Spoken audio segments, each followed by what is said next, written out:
Good morning, everyone. Welcome to part 9 of this lecture series on the law on obligation and contracts. This morning, we're going to discuss about contracts. So let me share my screen with you.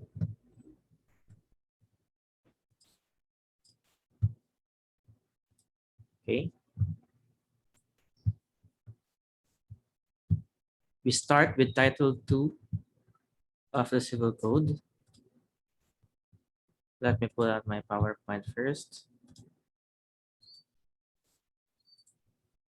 Okay, there you go. We have Title 2 contracts. Okay, let us go first to Chapter 1, the general provisions on the law on contracts. Now we start with Article 1305. A contract is the meeting of minds between two persons whereby one binds himself with respect to the other to give something or to render service. Article 1305 gives you the definition of a contract. As provided for under the Civil Code, a contract is a meeting of the minds between two persons, whereby one person binds himself with respect to the other, and these are the different prestations involved in a contract: to give something or to render some service. So when you say contract, it's either delivery of a property or the rendering of service. Now, let us compare first contract and obligation. Now, when you say contract, does it mean that it must be reduced into writing, meaning to say this is the ordinary conception of the layman? No? When we say according to their understanding, if it is contract, it must be reduced into writing. But you will remember when we were studying the law on obligation, there are sources of obligation, and contract is only one of the sources of obligation. So an obligation, as a matter of fact, is the legal tie or relation itself that exists after a contract has been entered into.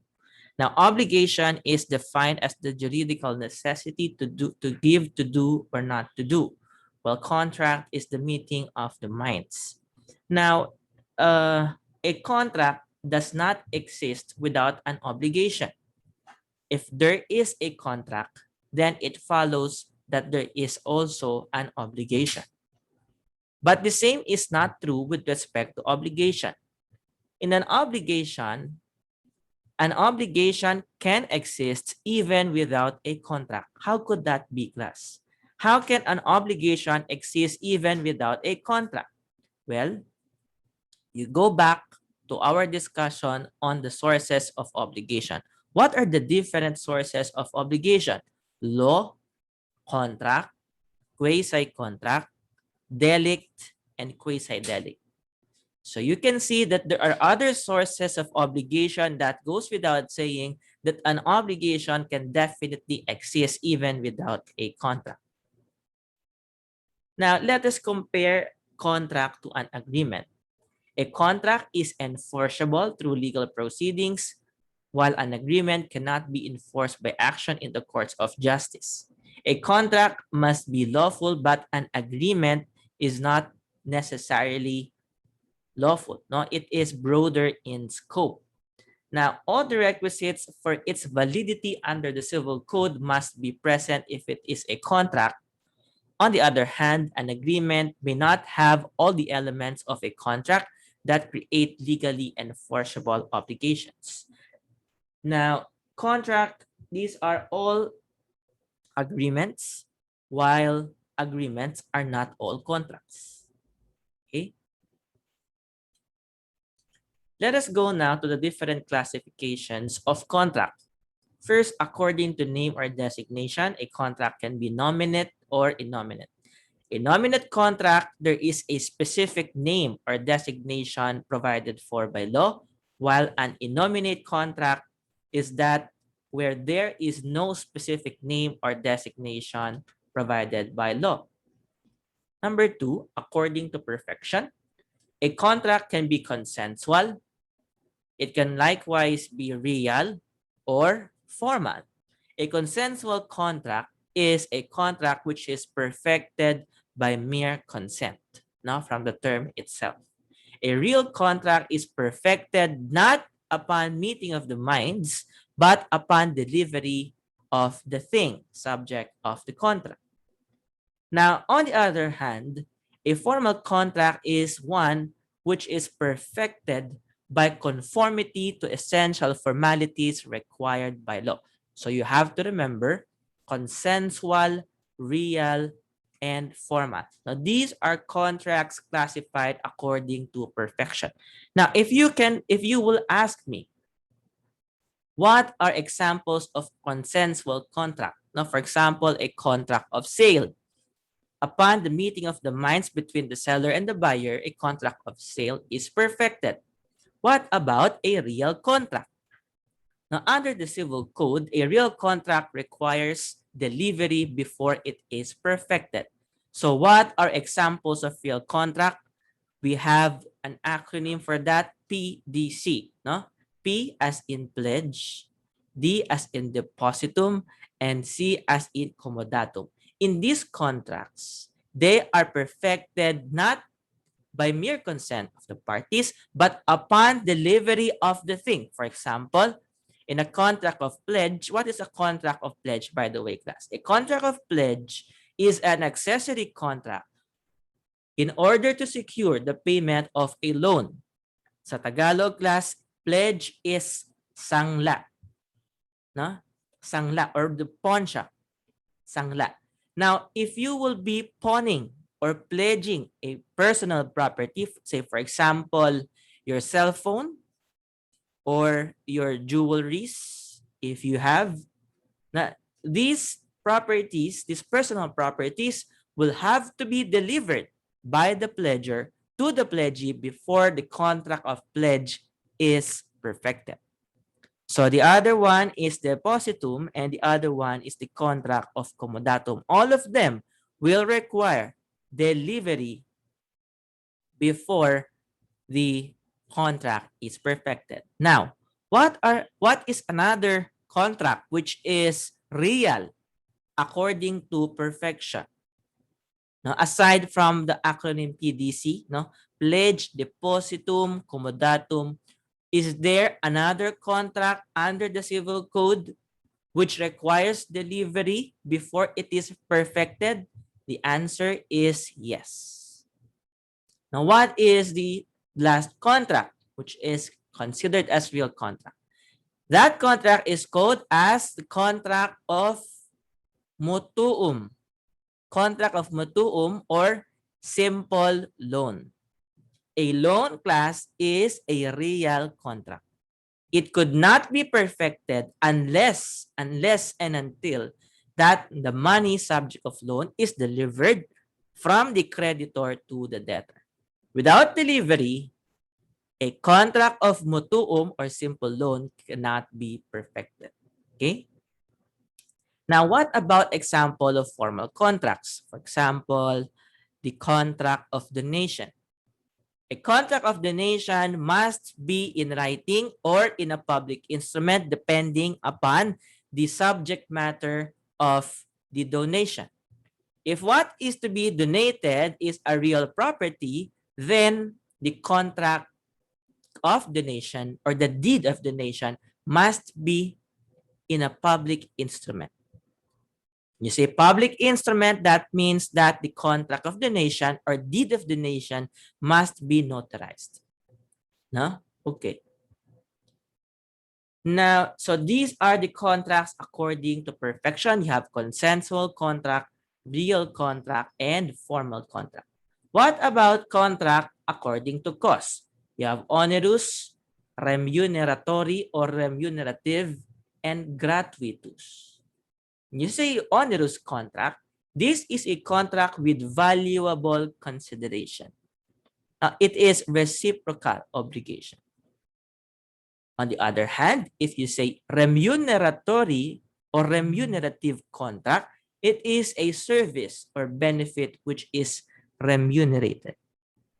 A gratuitous contract, finally, is founded on liberality of the giver. Now, what is an example of a gratuitous contract?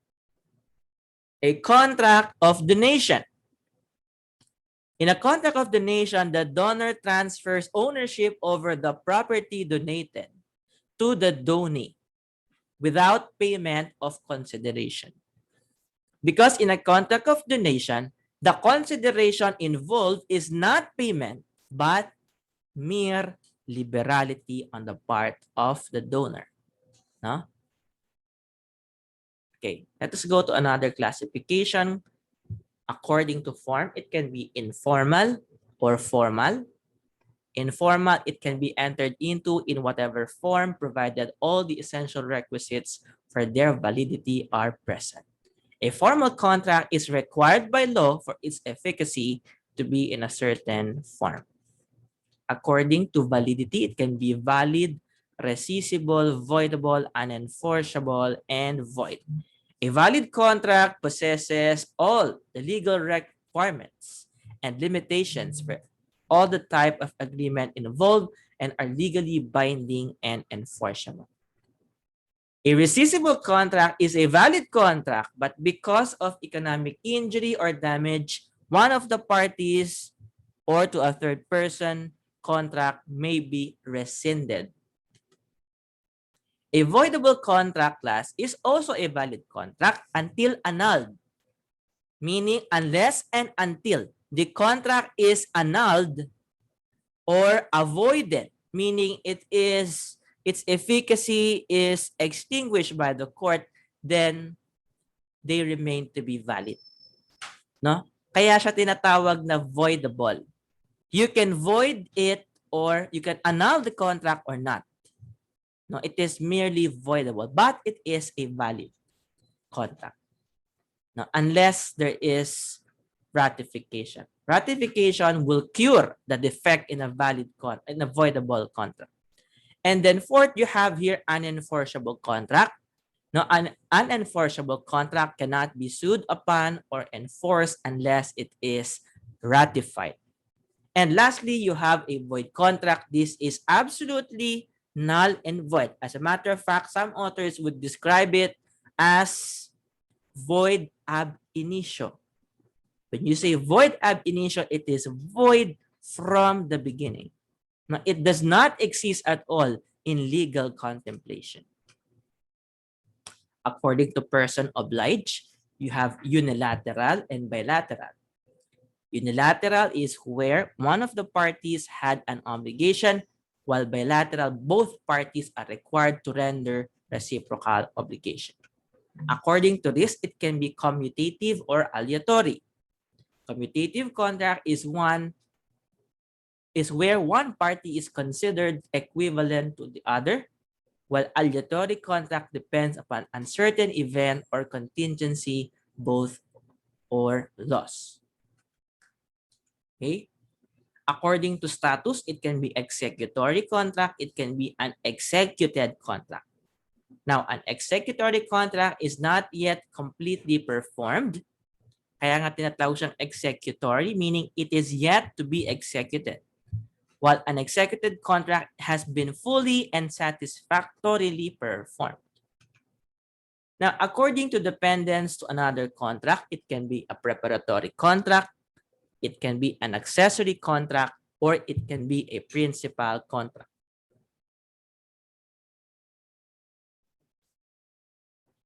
A preparatory contract is a contract which is entered into as a means of entering another contract. An accessory contract depends upon another contract in its existence. No? While a principal contract does not depend for its existence and validity to another contract. It can exist on its own, which is why, class, if you go further reading the provisions of the Civil Code, extinguishment of a principal contract will likewise extinguish the accessory contract. This is the rationale. Because a principal contract can stand on its own, while an accessory contract depends upon a principal contract for its validity and existence. Then you have according to dependence of a part of contract to other parties. You have indivisible and divisible. Indivisible contract is each part of the contract is dependent upon the parts for satisfactory performance, while divisible contract is one where one of the contract may be satisfactorily performed independently. Okay?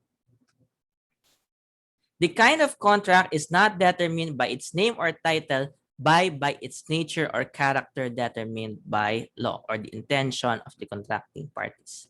Now, let us go to Article 1306. Article 1306 provides that the parties may stipulate on such clause and terms that they may deem convenient as long as it is not contrary to law, morals, public policy, public order, etc. Now, a valid contract meets all the requirements and limitations for the type of the agreement involved. Now, under Article 1306, a contract must not violate law, morals, good customs, public order, public policy.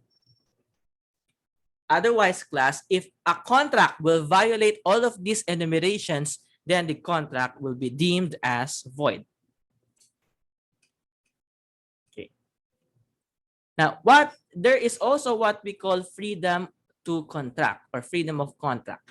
Now, it is both a constitutional and statutory right. It means that an individual does not have an absolute right to enter into any kind of contract. Let us go to Article 1307. We have the different kinds of innominate contracts. Now, the first one is do ut des. I give that you may give. No? Do ut facias. I give that you may do. Facto ut des. I do that you may give. And facto ut facias. I do that you may do. So these are the different innominate contracts. Now, please memorize them. Okay. Now, without the equality between parties, it cannot be said that the contract has the force and effect of a law under Article 1308. Now, let us go to Article 1309. The determination of the performance may be left to a third person whose decision shall not be binding until it has been made known to both contracting parties. Article 1310. If determination is evidently inequitable, the courts shall decide what is equitable under the circumstances. As a general rule, class, parties' rights and obligations are derived from a contract are transmissible to the successors. So as a general rule, class, all rights can be transmitted from one person to another, except when contracts are effective only between the parties and not transmissible by their nature or personal qualifications, by stipulation or freedom of contracts, and number 3, by provision of law, such as in the case of a contract of agency, partnership, comodatum, where death will extinguish the existence of these contracts. So under these enumerations, class, contracts or rights in a contract may not be transmitted. Now, it cannot be transferred from one person to another. Because, for example, the contract is personal in nature. Now, what are contracts which are personal in nature? For example, when you enter into a contract of marriage under the family code, all the rights that you will be entitled to may not be transferred to another. No, it may not be shared to another person. Because by nature, a contract of marriage is only between a man and a woman. No? Between two persons. It cannot be shared. It cannot be delegated to another. The right to exercise marital rights or parental rights for that matter may not be delegated to another through the issuance of the proper special power of attorney or a general power of attorney, no? Because these rights are personal in nature. The law does not allow another person to discharge or to perform these rights. Now, if the parties will stipulate that this contract will take effect only as between them, then that is the force, that is the law as between the parties. It cannot be transferred. Likewise, class, in a contract of partnership, if a partner dies, then the heirs of the partner will not inherit the partnership status of their decedent or the deceased, because rights in a partnership is purely personal in nature. As a matter of fact, some authors would describe it as what? It is delectus personae, or that the partners are chosen because of their personal qualifications. So if a partner dies, the heirs of the partner will not inherit the status of the deceased being a partner in a contract of partnership. Huh? Okay. In other words, a partnership or a partner status does not transmit from the moment of death. Likewise, class, the contract of comodatum. What is a contract of comodatum? If you borrowed a property, no, to another, then if death will extinguish the contract of comodatum, class, no? It's either the bailor. If the bailor dies, meaning the bailor is the one who furnishes property, or the lender of the thing loaned, no? If he dies, then the contract of comodatum is extinguished. Huh? Okay. Article 1311, general rule. A third person has no rights and obligations under a contract to which he is a stranger, but he has no standing to demand enforcement of contract or question its validity. Now, under Article 1311, there are certain exceptions wherein a third person can interfere in the enforcement or demandability of a contract. What are these? One, containing a stipulation in favor of a third person. Number two, contract creating real rights. Number three, contract entered into to defraud creditors. Number four, which have been violated at the inducement of a third person. Now, class, under this enumeration, a third person may demand the enforcement of a contract. Again, no, a contract, if the contract will stipulate for a favor to be given to a third person, then that third person can demand, obviously, the enforcement of the contract. No, if you have entered a contract to defraud creditors, anong ibig sabihin yan, class? For example, if a complaint is filed against you, and what you did after the filing of the complaint is to alienate all your properties. Ang tawag natin dyan, class, fraudulent alienation. Kasi hinahabol ka ng creditors mo, and ang ginawa mo para hindi ka mahabol, binenta mo lahat ng property mo, that is fraudulent alienation of property. Now, ano ang rights ng creditors kapag binenta ni debtor lahat ng property niya beyond the reach of the creditor? The creditor can ask the court to rescind the contract of sale entered into between the debtor and a third person. That is what you mean by entered into to defraud the creditors. The creditors can ask the court to cancel that contract between the debtor and a third person with respect to the alienation of the properties. No? Okay. Now, four, which have been violated at the inducement of a third person. Ayan tinatawag na unlawful interference to a contract. No? Unlawful interference to a contract. No? Now, what about stipulation pu o tui? No? Stipulation pu o tui under Article 1311 is where a contract clearly and deliberately conferring a favor upon third person who has rights to demand its fulfillment. What are the requisites of stipulation pu o tui? One, it must clearly confer a favor upon a third person. Two, Third person must have communicated his acceptance before the revocation. 3, should be a part, not whole, of the contract. 4, should not be conditioned or compensated by any kind of obligation. And 5, neither there must be a legal, neither can there be legal representation or authorization of the third party for the rules of agency will apply. So memorize the requisites provided by law. Okay. Now let us go to Article 1312.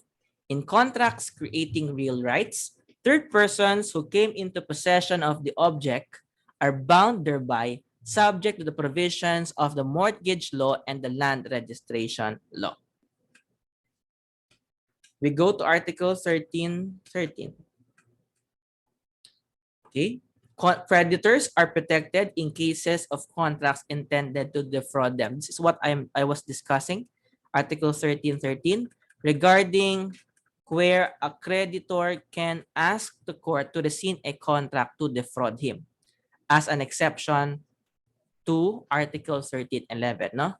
The item number 3 there, that will be found under Article 1313. Okay. Let us go to Article 1314. Any third person who induces another to violate his contract shall be liable for damages to the other contracting party. Now, the inducer cannot be sued more than the debtor who acted in bad faith. They are solidarily liable. Now, a contract clause is valid as between two parties. No? Now, if a person who is not a party to a contract convince another or convince one of the parties to violate this contract, then that third person will be liable for damages. And if the other party who acted in bad faith, not in connivance with the inducer, then they are solidarily liable under Article 1314. We go to Article 1315. Contracts are perfected by mere consent. From that moment, the parties are bound not only to the fulfillment of the obligation, but also to its consequences. So there are stages in the life of a contract. Preparation includes all steps taken by the parties leading to the perfection of the contract. Perfection is where the parties have come into a definite agreement. And consummation is where the parties have performed their respective obligations. Under Article 1317, these are unauthorized contracts. These are unenforceable. Now, unauthorized contracts can be cured only by ratification of the person whose authorization has not been taken or obtained. No? When you say ratification, this is an agreement to adopt an act performed by another. Now, as a last topic under Article 1317, a person is bound by the contract of another when the person entering into a contract must be duly authorized and he must act within its power. Next meeting, we will discuss about the essential requisites of contract. Thank you and have a nice day.